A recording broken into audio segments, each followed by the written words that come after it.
Sir ಇವತ್ತು ಎಲ್ಲ ಕಡೆಗೂ ಬಿಜೆಪಿ ಪ್ರೊಟೆಸ್ಟ್ ಮಾಡ್ತಾ ಇದೆ, ಇನ್ಕ್ಲೂಡಿಂಗ್ ಮೈಸೂರು ಕೂಡ ರಾಜೀನಾಮೆ ಕೊಡಬೇಕು ಮುಖ್ಯಮಂತ್ರಿಗಳು ಅಂತ ಇವತ್ತು ಜಡ್ಪಿ ಮುಖ್ಯಮಂತ್ರಿ ಇಟ್ಕೊಂಡು ಎಲ್ಲ ಕಡೆಗೂ ಮಾಡ್ತಾ ಇದ್ದಾರೆ.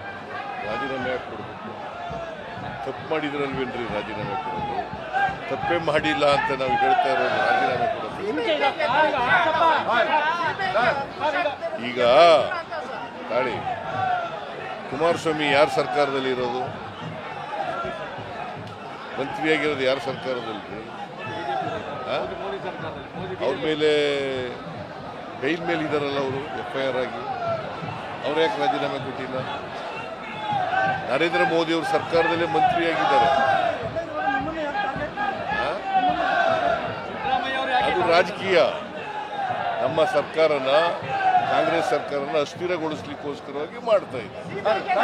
ಪ್ರಧಾನಿಗಳು ಹರಿಯಾಣ ಭಾಷಣ ಮಾಡಬೇಕಾದ್ರೆ social welfare department funds misuse ಆಗಿದೆ, ಪ್ರತಿದಿನ ಒಂದಲ್ಲ ಒಂದು ಚಾರ್ಜಸ್ ನಿಮ್ಮ ಮತ್ತೆ ತೆಲಂಗಾಣ ಸರ್ಕಾರದಲ್ಲಿ ಮಾಡ್ತಾ ಇದ್ದಾರೆ. ಅಲ್ಲಿ ಹರಿಯಾಣ ಈಗ ಅವ್ರ ಪಕ್ಷದ ಸರ್ಕಾರಗಳಿರೋ ಕಡೆ ಅವ್ರ ಮುಖ್ಯಮಂತ್ರಿ ಆಗಿರೋ ಗೋಧ್ರಾ ಇನ್ಸಿಡೆಂಟ್ ನಡೀತಲ್ಲ, ಆಗ ರಾಜೀನಾಮೆ ಕೊಟ್ಟಿದ್ರ?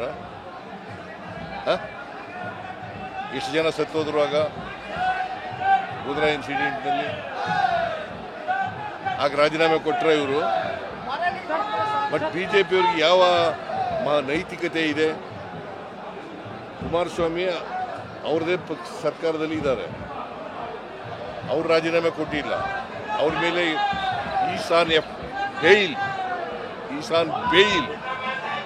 FIR ಆಗಿ ಬೇಲ್ ಮೇಲಿದ್ದಾರೆ, ಅವ್ರು ರಾಜೀನಾಮೆ ಕೊಟ್ಟಿದ್ದಾರೆ. ಅನೇಕ ರಾಜ್ಯಗಳಲ್ಲಿ ಅವ್ರು ಕೂಗ್ತಾರೆ ಬಿಡ್ರಿ, ನೀವ್ಯಾಕೆ ಆ ಕಡೆ ಓದಿರಿ?